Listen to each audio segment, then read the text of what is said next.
There's a particular kind of understanding that doesn't arrive all at once.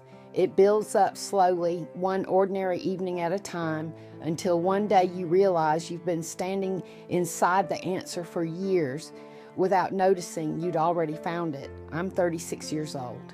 Every evening, right around 6:30, an old man named Harold walks out onto his front porch, settles into a wooden rocking chair that's been out there longer than I've been alive, and waves, slow, deliberate, both hands sometimes, at an empty rocking chair sitting right beside his. Nobody's been in that second chair in 7 years. Harold's wife, Shirley, passed in 2019, 2 years before my husband and I bought the house next door. I never met her. Everything I know about Shirley, I've learned secondhand in pieces over 5 years of evenings spent watching a man wave at nothing that isn't quite nothing at all.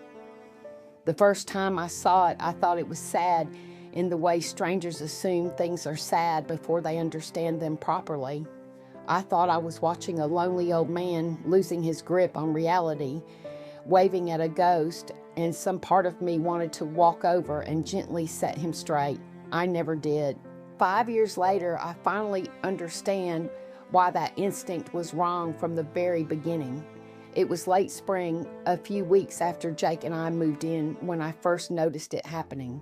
I was out watering the flower beds along our shared fence line, and I caught Harold settling into his usual spot on the porch next door, right on schedule, 6:30 on the dot.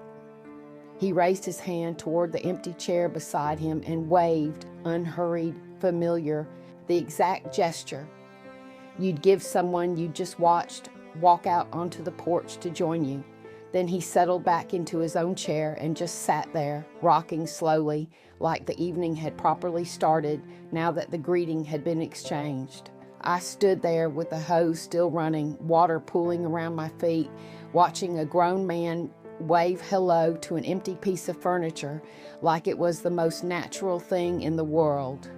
I asked Jake about it that night, half laughing, half uneasy. He shrugged it off. Probably just an old habit, don't overthink it. But I couldn't quite let it go that easily.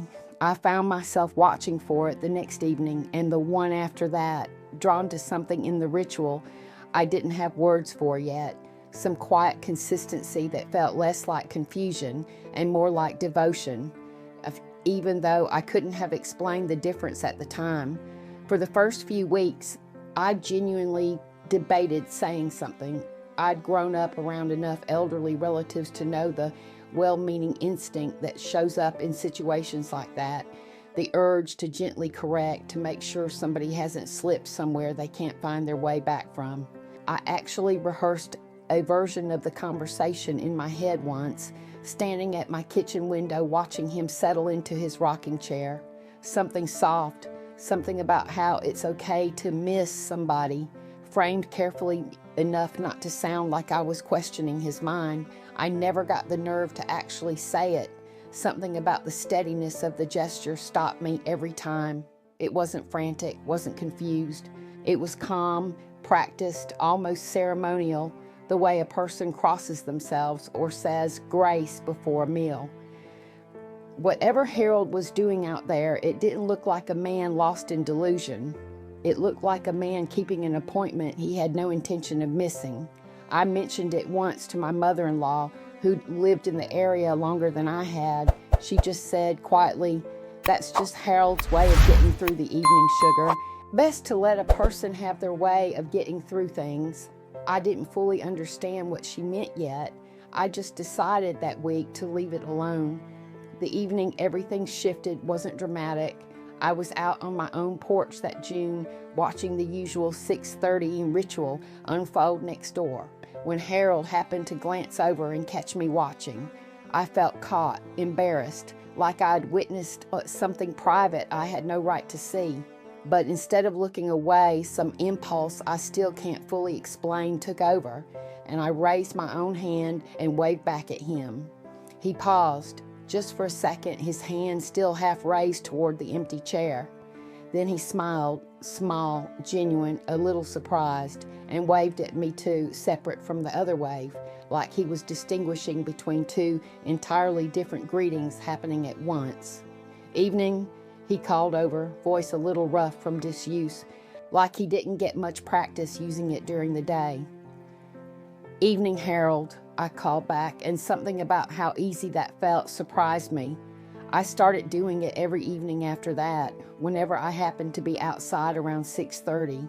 A small wave over the fence line, nothing that interrupted his ritual with the empty chair, just an addition to it.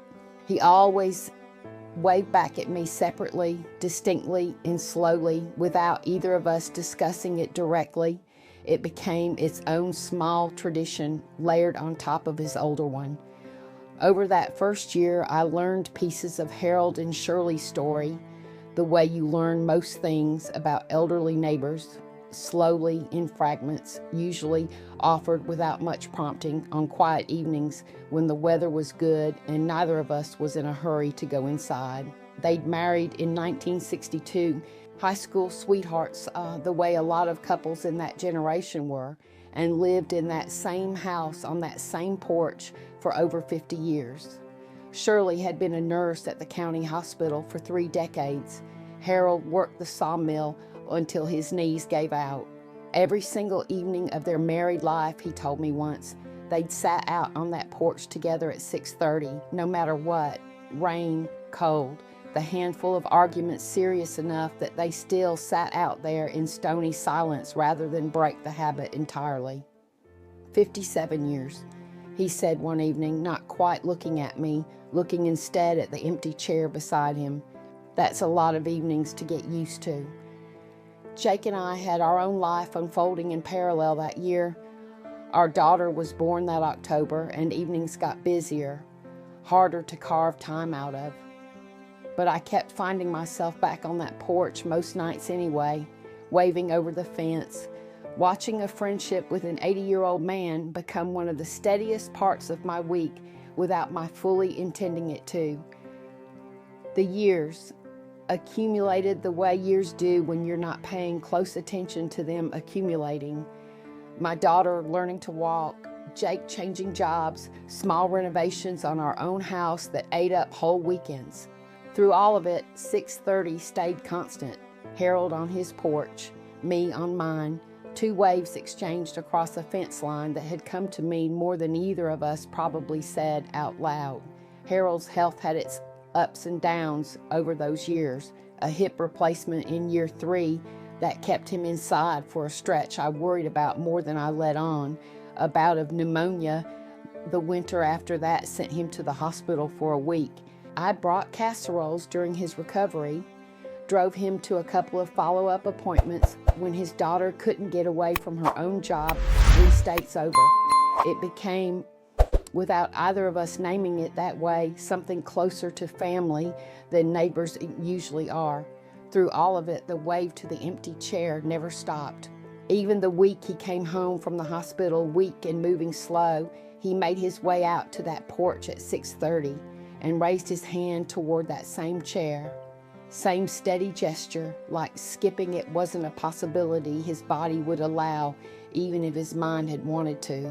I still didn't fully understand what I was watching.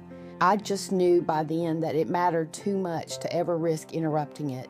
It was an ordinary Tuesday, 5 years almost to the week after we'd moved in, when the understanding finally arrived, not from anything Harold said directly, but from something he mentioned in passing that I turned over in my head for days afterward until it clicked into place. "You know," he said, rocking slowly, watching the sun go down the way he did most evenings.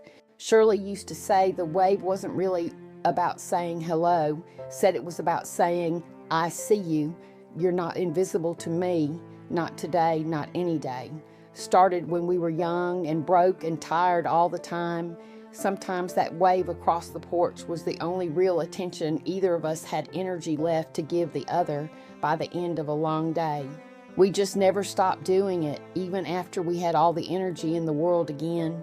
I sat with that for a long moment, watching him wave at the empty chair like he always did. Later that night, doing dishes, it hit me all at once, the full shape of 5 years finally coming into focus. Harold wasn't confused. He wasn't waving at a ghost, mistaking an empty chair for his living wife.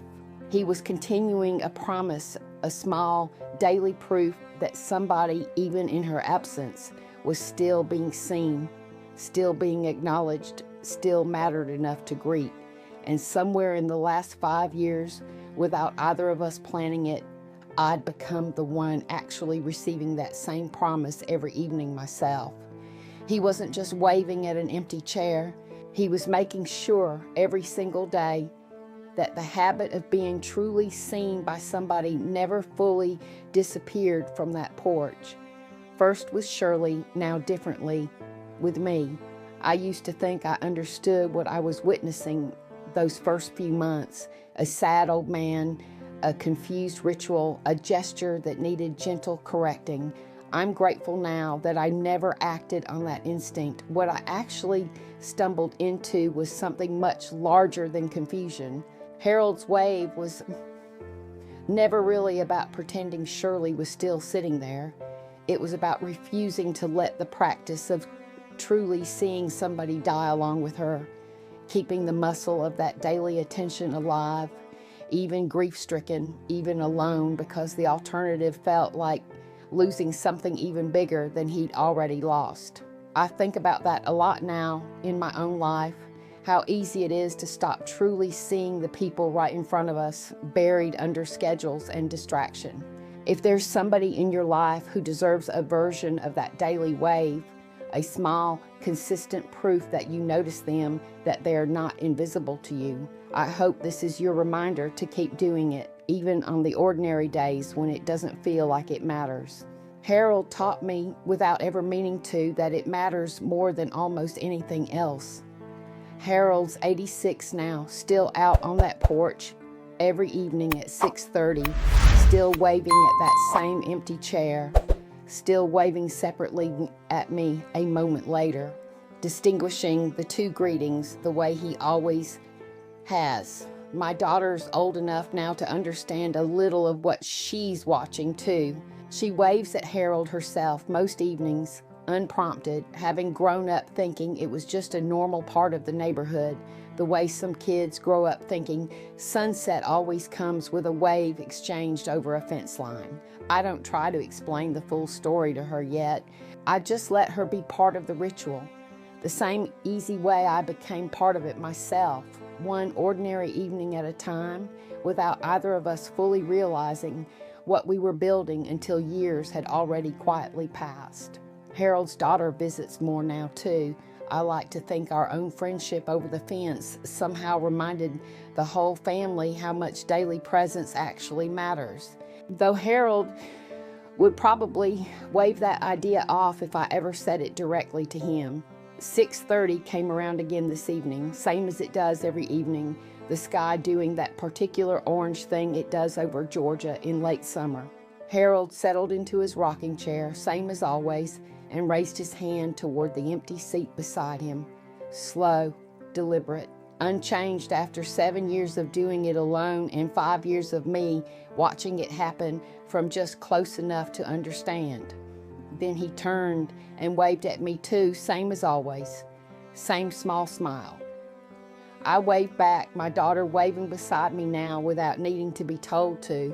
I used to think I was watching a sad old man talk to a ghost. Now I understand I've been watching something closer to devotion, proof that the people we love don't have to be physically present for the practice of truly seeing them, and the people beside them to keep quietly, faithfully going. I raised my hand and held the wave a beat longer than usual tonight. I don't think Harold noticed the difference. I think some part of me just wanted Shirley to know I'd finally understood